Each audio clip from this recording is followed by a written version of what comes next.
तो दोस्तों स्वागत है आपका फिर से हमारे एक और एक्सप्लेनेशन वीडियो में। तो आज हम बात करेंगे डीमन स्लेयर सीजन 1 के एपिसोड 15 के बारे में। तुम चाहे जहाँ भी छिप जाओ, मैं तुम्हारा पीछा नहीं छोड़ूंगा। लास्ट एपिसोड में हमने देखा था कि इनोसुके से लड़ाई के बाद वो लोग तीनों बच्चों को घर भेजकर विस्टेरिया क्लैन के मेंशन में जाते हैं, जहां इनोसुके की उल्टी सीधी हरकतों के बाद जब जेनेत्सु को पता चला कि तांजीरो खूबसूरत डीमन लड़की को साथ लिए घूम रहा है, तो वो उसे सजा देने के लिए अपनी स्वॉर्ड निकालता है, लेकिन नेजू को देखकर पिघल जाता है और उसके पीछे पड़ जाता है। तांजीरो उसे रोकने की कोशिश करता है और उसको अपना सबसे अच्छा दोस्त बताता है। उनकी नौटंकी से परेशान होकर इनोसुके बाहर बैठ जाता है और जल्दी ही उसे भूख लग जाती है कि तभी बूढ़ी दादी उसे पहनने के लिए नए साफ कपड़े देती है। वो रात के खाने के लिए टेम्पुरा बनाने की बात कहती है। इनोसुके उसका अच्छा बिहेवियर देखकर उसकी बातों में खो जाता है, लेकिन उनकी नौटंकी उसे डिस्टर्ब कर रही थी। तो इनोसुके कमरे में घुस जाता है और तांजीरो की पीठ पर टक्कर मारता है। सुबह होने पर डॉक्टर उनकी जांच करके बताता है कि वो तीनों अब फिट हैं और इतने में ही तांजीरो का कासुगा इकरो एक इन्फॉर्मेशन लेकर आता है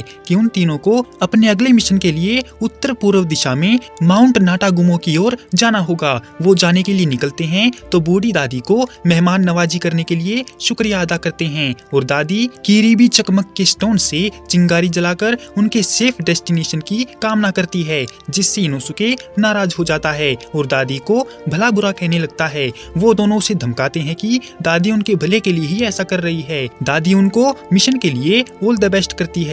वो तीनों निकल पड़ते हैं अपने मिशन पर, लेकिन इनोसुके को समझ नहीं आता कि बुढ़िया उनके लिए प्रार्थना क्यों कर रही थी। तांजीरो उसको समझाता है कि वो कहना चाहती है कि जिंदगी में उन्हें जो काम मिले तो वो उसको इस तरह करें कि उन्हें खुद पर नाज हो, और वो उनके मिशन पर उनकी सेफ्टी के लिए प्रार्थना कर रही है। इनोसुके ने कहा कि मिशन पर उन्हें क्या खतरा है, क्योंकि वो तो 3 लोग हैं और उसे अपने हर काम पर प्राउड फील होता है, लेकिन उसे अभी भी समझ नहीं आ रहा है कि बुढ़िया उनके लिए प्रार्थना क्यों कर रही थी, इसमें उसका क्या फायदा है, जबकि उसे तो अपने बुढ़ापे की चिंता करनी चाहिए। उसका क्या फायदा?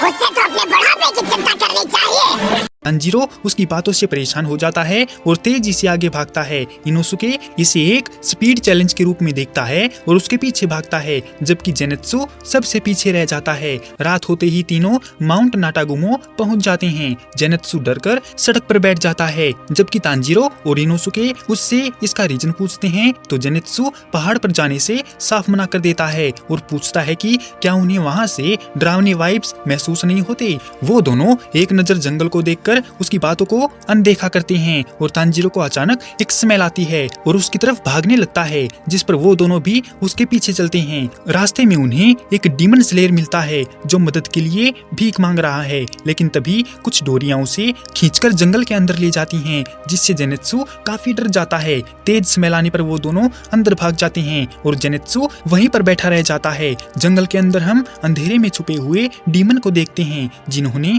बहुत से डीमन स्लेयर को बंदी बनाया हुआ है। जब वो दोनों जंगल के अंदर जाते हैं तो देखते हैं कि चारों ओर बहुत सारे मकड़ी के जाले लगे हुए हैं। तांजीरो इनोसुके को साथ आने के लिए थैंक यू बोलता है, क्योंकि उसे गहरी स्मेल से डर लग रहा था, लेकिन अब उसे कोई डर नहीं है। इनोसुके उसकी मीठी बातों में खो जाता है, जिस तरह बूढ़ी दादी के साथ हुआ था। तभी सामने तांजीरो को एक डीमन स्लेयर दिखाई देता है। उसके पास जाकर तांजीरो ने बताया कि वो बैकअप के लिए आए हैं और उनकी रैंक मिजुनोतो रैंक है। ये सुनते ही मुराता नाम का डीमन स्लेयर गुस्सा हो जाता है, क्योंकि यहाँ पर जो डीमन है उसके लिए कोई हाशिरा रैंक वाला डीमन स्लेयर चाहिए, जबकि तांजीरो की रैंक तो बहुत ही छोटी है। इतने में ही इनोसुके उसको घुसंट पेलकर वहाँ की सिचुएशन के बारे में पूछता है, जिस पर मुराता ने बताया कि वो यहाँ पर कासुगा इकरो के कहने पर 10 लोग आए थे, लेकिन अचानक सभी ने एक दूसरे को मारना शुरू कर दिया और तब से लेकर अब तक वो अपनी जान किसी तरह बचाए हुए है। दूसरी तरफ थका हुआ कासुगा इकुआ एक टेम्पल में एक आदमी के पास पहुंचा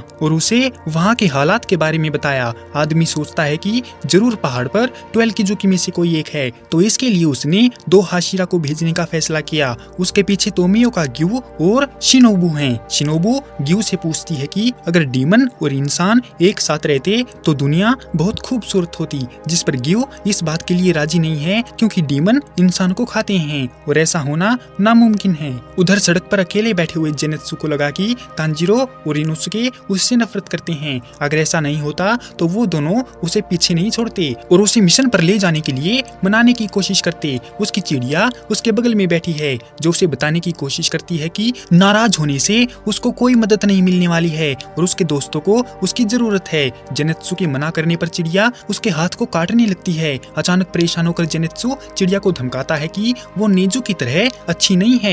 उसे नेजू की याद आती है तो वो जंगल में भाग जाता है क्योंकि उसे लगता है कि तांजीरो के साथ साथ नेजू की जान भी खतरे में है। दूसरी ओर अजीब अजीब आवाज आने पर उन तीनों को कुछ डीमन स्लेयर आते हुए दिखाई देते हैं जो आते ही उन तीनों पर अटैक शुरू कर देते हैं। तो इनोसुके तांजीरो का मजाक उड़ाते हुए बोला कि अब कहाँ गया तेरा वो भाषण जो तू मुझे सुजुमी मेंशन में दे रहा था कि डीमन स्लेयर एक दूसरे से नहीं लड़ते। तांजीरो उनकी अजीब हरकतों को नोटिस करके बोला कि कुछ गड़बड़ जरूर है, उन्हें किसी चीज से कंट्रोल किया जा रहा है। इनोसुके उनको मारने के लिए अपनी तलवार निकालता है जिस पर तांजीरो मना कर देता है कि उन्हें ऐसा नहीं करना चाहिए क्योंकि वो अभी जिंदा हैं। तभी इनोसुके हर बात पर रोकने के लिए तांजीरो को बढ़िया वाली टक्कर मारता है और मुराता के पास जाने पर उन्हें पता चला कि इन लोगों को मकड़ी के जालों से कंट्रोल किया जा रहा है तो वो मकड़ी के जालों को काटना शुरू कर देते हैं। लेकिन तांजीरो को अभी भी वो डीमन नहीं दिखाई दे रहा है जो इनको कंट्रोल कर रहा है। तभी तेज स्मेल के साथ तांजीरो को दो मकड़ियां दिखाई देती हैं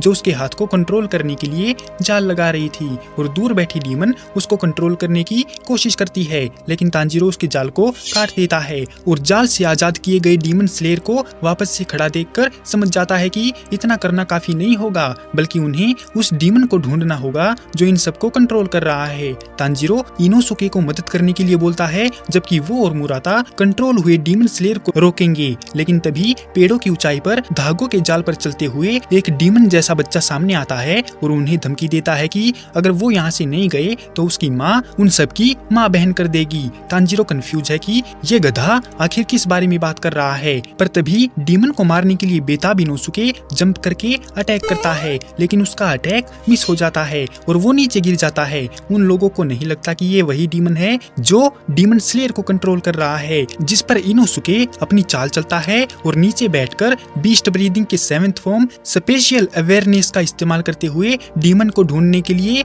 जंगल को स्कैन करता है। कड़ी मेहनत और काफी देर तक देखने के बाद दूर बैठी डीमन को ढूंढ लेता है और वही रुई नाम का डीमन हवा में तैरता हुआ अपने आप से कहता है कि वो उन लोगों को अपनी फैमिली को चोट नहीं पहुंचाने देगा क्योंकि वो पांचों फैमिली मेंबर हंसी खुशी एक साथ रह रहे हैं। इसी के साथ ये एपिसोड यहीं पर खत्म हो जाता है।